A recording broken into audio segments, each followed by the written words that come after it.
JulyAmbrose Bierce. Brought to you by BunnySlippers.com. Check out their brand new Dino sound slippers. Slippers that make a roaring sound every 3 steps. Made with greenish, scaly fabric, soft plush uppers, foam footbeds, and non-slip grips on the soles. And 3 white claws on each foot.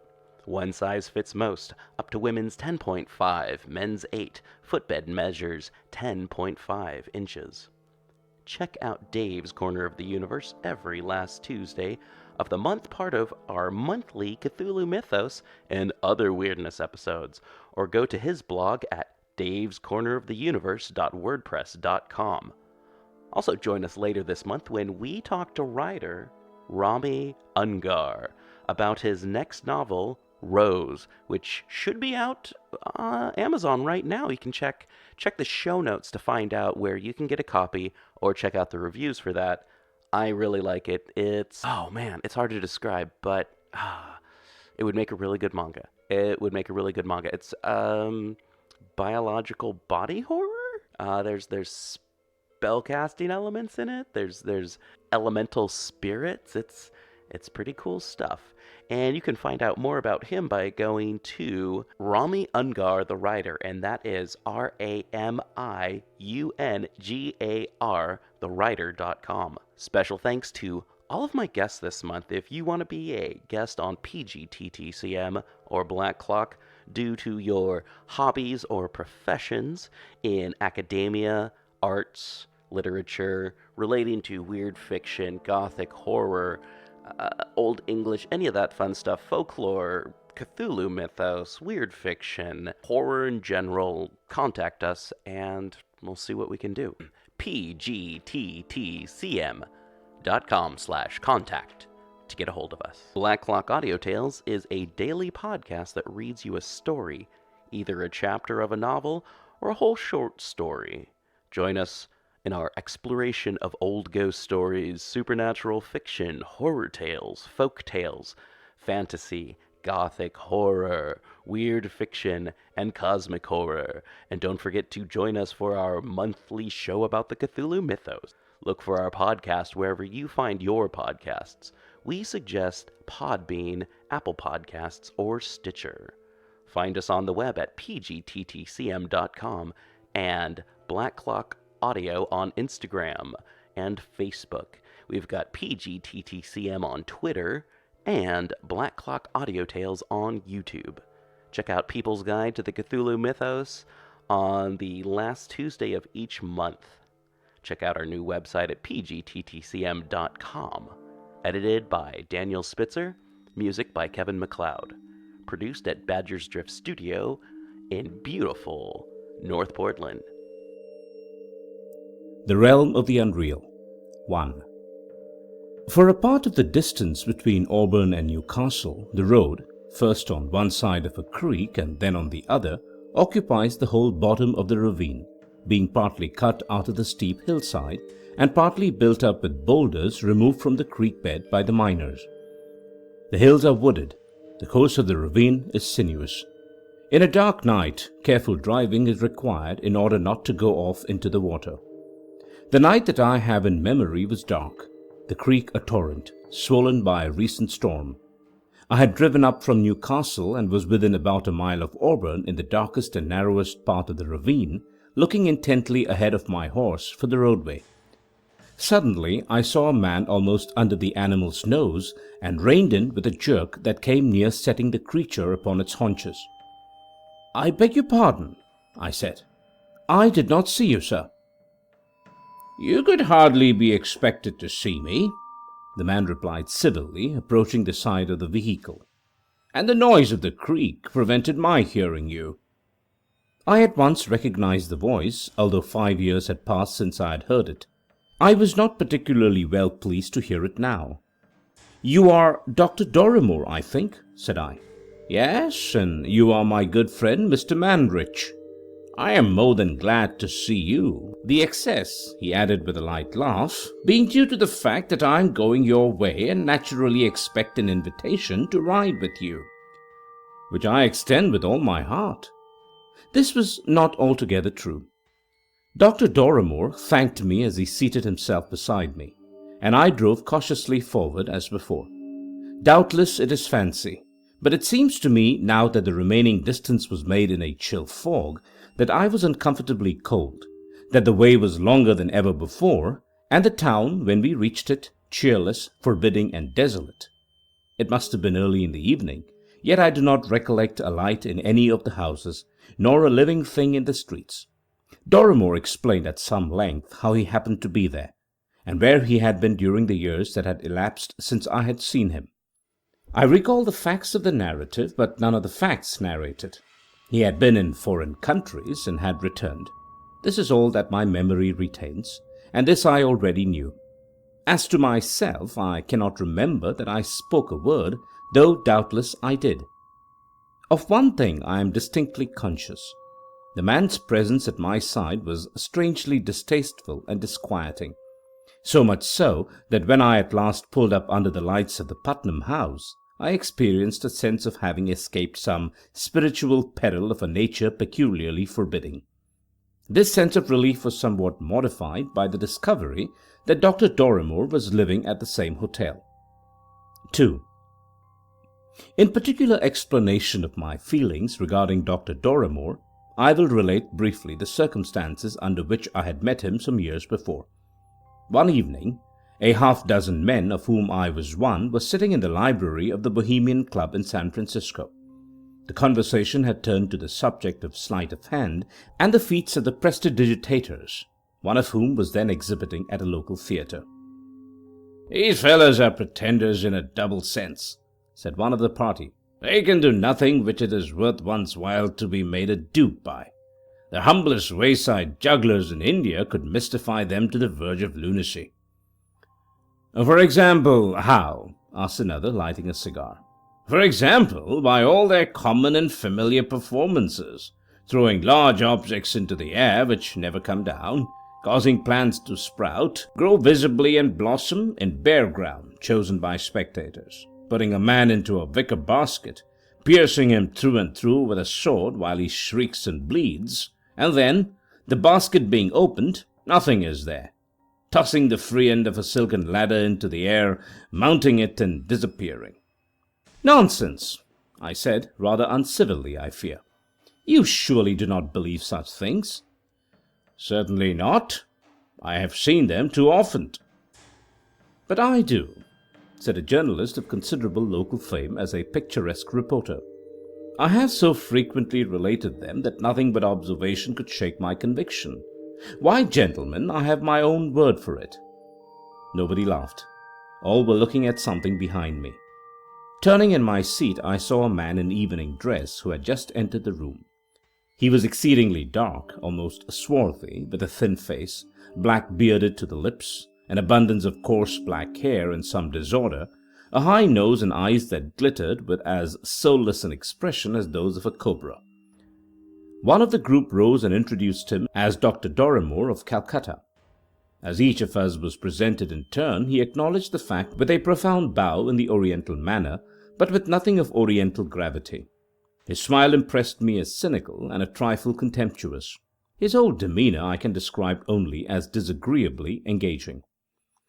His presence led the conversation into other channels. He said little. I do not recall anything of what he did say. I thought his voice singularly rich and melodious, but it affected me in the same way as his eyes and smile. In a few minutes I rose to go. He also rose and put on his overcoat. "Mr. Mandrich," he said, "I am going your way." "The devil you are," I thought. "How do you know which way I am going?" Then I said, "I shall be pleased to have your company." We left the building together. No cabs were in sight. The street cars had gone to bed. There was a full moon and the cool night air was delightful. We walked up the California Street hill. I took that direction, thinking he would naturally wish to take another, toward one of the hotels. "You do not believe what is told of the Hindu jugglers," he said abruptly. "How do you know that?" I asked. Without replying, he laid his hand lightly upon my arm, and with the other pointed to the stone sidewalk directly in front. There, almost at our feet, lay the dead body of a man, the face upturned and white in the moonlight. A sword whose hilt sparkled with gems stood fixed and upright in the breast. A pool of blood had collected on the stones of the sidewalk. I was startled and terrified, not only by what I saw, but by the circumstances under which I saw it. Repeatedly during our ascent of the hill, my eyes, I thought, had traversed the whole reach of that sidewalk, from street to street. How could they have been insensible to this dreadful object now so conspicuous in the white moonlight? As my dazed faculties cleared, I observed that the body was in evening dress. The overcoat thrown wide open revealed the dress coat, the white tie, the broad expanse of shirt front pierced by the sword. An horrible revelation, the face, except for its pallor, was that of my companion. It was to the minutest detail of dress and feature Dr. Dorrimore himself. Bewildered and horrified, I turned to look for the living man. He was nowhere visible, and with an added terror I retired from the place down the hill in the direction whence I had come. I had taken but a few strides when a strong grasp upon my shoulder arrested me. I came near crying out with terror. The dead man, the sword still fixed in his breast, stood beside me. Pulling out the sword with his disengaged hand, he flung it from him, the moonlight glinting upon the jewels of its hilt and the unsullied steel of its blade. It fell with a clang upon the sidewalk ahead and vanished. The man, swarthy as before, relaxed his grasp upon my shoulder and looked at me with the same cynical regard that I had observed on first meeting him. The dead have not that look. It partly restored me, and turning my head backward, I saw the smooth white expanse of sidewalk unbroken from street to street. "What is all this nonsense, you devil?" I demanded, fiercely enough, though weak and trembling in every limb. "It is what some are pleased to call jugglery," he answered, with a light, hard laugh. He turned down Dupont Street, and I saw him no more until we met in the Auburn ravine. 3. On the day after my second meeting with Dr. Dorrimore, I did not see him. The clerk in the Putnam House explained that a slight illness confined him to his room. That afternoon, at the railway station, I was surprised and made happy by the unexpected arrival of Miss Margaret Corey and her mother from Oakland. This is not a love story. I am no storyteller, and love as it is cannot be portrayed in a literature dominated and enthralled by the debasing tyranny which sentenced letters in the name of the young girl.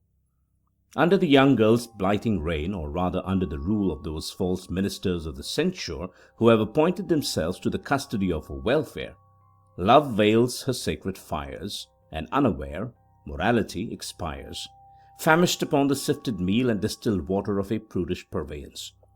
Let it suffice that Miss Corey and I were engaged in marriage. She and her mother went to the hotel at which I lived, and for 2 weeks I saw her daily. That I was happy needs hardly be said. The only bar to my perfect enjoyment of those golden days was the presence of Dr. Dorrimore, whom I had felt compelled to introduce to the ladies. By them he was evidently held in favour. What could I say? I knew absolutely nothing to his discredit. His manners were those of a cultivated and considerate gentleman, and to women a man's manner is the man. On 1 or 2 occasions when I saw Miss Corey walking with him, I was furious, and once had the indiscretion to protest. Asking for reasons, I had none to give, and fancied I saw in her expression a shade of contempt for the vagaries of a jealous mind. In time I grew morose and consciously disagreeable, and resolved in my madness to return to San Francisco the next day. Of this, however, I said nothing. 4. There was at Auburn an old abandoned cemetery. It was nearly in the heart of the town, yet by night it was as gruesome a place as the most dismal of human moods could crave. The railings about the plots were prostrate, decayed, or altogether gone. Many of the graves were sunken, from others grew sturdy pines, whose roots had committed unspeakable sin. The headstones were fallen and broken across. Brambles overran the ground. The fence was mostly gone, and cows and pigs wandered there at will. The place was a dishonour to the living, a calumny on the dead, a blasphemy against God. The evening of the day on which I had taken my madman's resolution to depart in anger from all that was dear to me found me in that congenial spot. The light of the half-moon fell ghostly through the foliage of trees in spots and patches, revealing much that was unsightly, and the black shadows seemed conspiracies withholding to the proper time revelations of darker import. Passing along what had been a gravel path, I saw emerging from the shadow the figure of Dr. Dorrimore. I was myself in shadow and stood still with clenched hands and set teeth, trying to control the impulse to leap upon and strangle him. A moment later, a second figure joined him and clung to his arm. It was Margaret Corey. I cannot rightly relate what occurred. I know that I sprang forward bent upon murder. I know that I was found in the grey of the morning, bruised and bloody, with finger marks upon my throat. I was taken to the Putnam house, where for days I lay in a delirium. All this I know, for I have been told. And of my own knowledge I know that when consciousness returned with convalescence, I sent for the clerk of the hotel. "Are Mrs. Corey and her daughter still here?" I asked. "What name did you say?" "Corey." "Nobody of that name has been here." "I beg you will not trifle with me," I said petulantly. "You see that I am all right now. Tell me the truth." "I give you my word," he replied with evident sincerity. "We have had no guests of that name." His words stupefied me. I lay for a few moments in silence. Then I asked, "Where is Dr. Dorrimore?" "He left on the morning of your fight and has not been heard of since. It was a rough deal he gave you." 5. Such are the facts of this case. Margaret Corey is now my wife.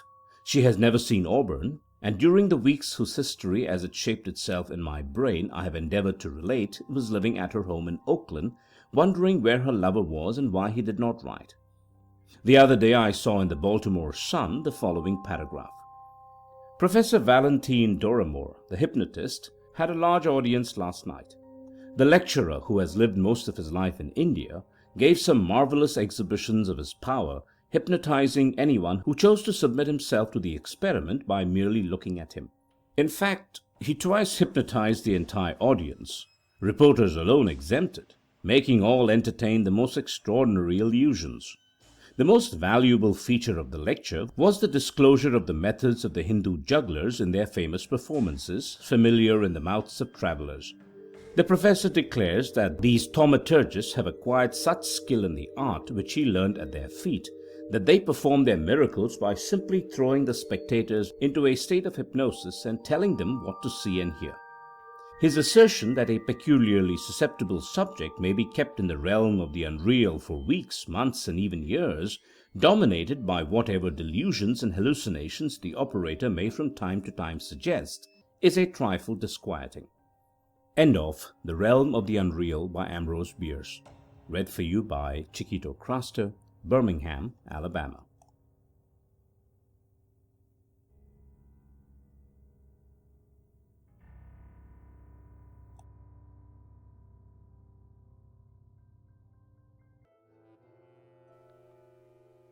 Hey everyone, thanks for listening.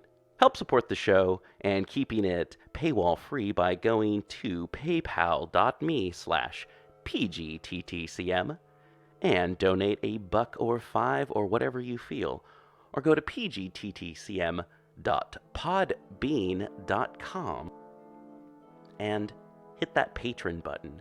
That will set you up with donating on the regular if you want to keep this show going, if you want to hear 2 episodes of People's Guide to the Cthulhu Mythos a month, or if you want to hear better stories, higher quality stuff on the, monthly readings. We'll see what we can do.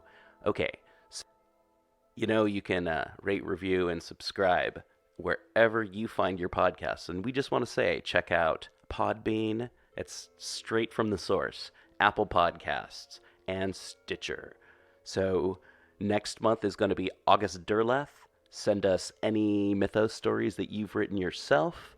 And we're going to be talking about August Derleth and Arkham House Publishing.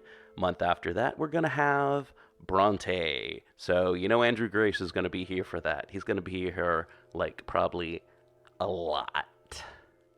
October, we're going to have spooky stories, and that's just going to be all kinds of different ghost stories and spooky stories. And then in November, we're going to be going with old English stories, so expect some Beowulf. All right, everyone. Thanks again for listening so much, and I hope your podcast that's coming up next is good, and not like a whole bunch of the ends of podcasts that you're like, oh, I don't want to listen to the person at the end talk about stuff, and then you skip, and then like at the end of the week you have like all these ends of all these little podcasts and stuff. I always hear myself in those because I'm like, I don't want to listen to myself try and tell myself to help the show get better. Anyway, thanks a lot for listening. If you got all the way to this part, high fives. Send me a link. I mean, not send me a link. Send me a message on Facebook or Twitter or something and said, hey, I got all the way to the end episodes. Hashtag high five. Anyway, you're the best. Keep on going.